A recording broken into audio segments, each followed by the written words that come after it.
তো হ্যালো বন্ধুরা, welcome to my YouTube channel Haor x rider. তো আজকে আমরা মোটর ব্লগ করতে চলে আসছি অষ্টগ্রাম ইটনামিটামন অষ্টগ্রামের অল ওয়েদার রুটে।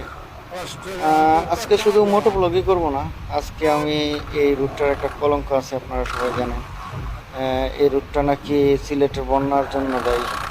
এটা সিলেটবাসীর সব প্রায় অনেকেই দাবি করে যে এই রুটটার জন্য তাদের সিলেটে গত 3-4 বছর ধরে বন্যা হইতেছে। তো আজকে আমি হালকাভাবে জানার চেষ্টা করব বা জানানোর চেষ্টা করব এই রুটটা কি আসলেই সিলেটের বন্যার জন্য দায়ী কিনা।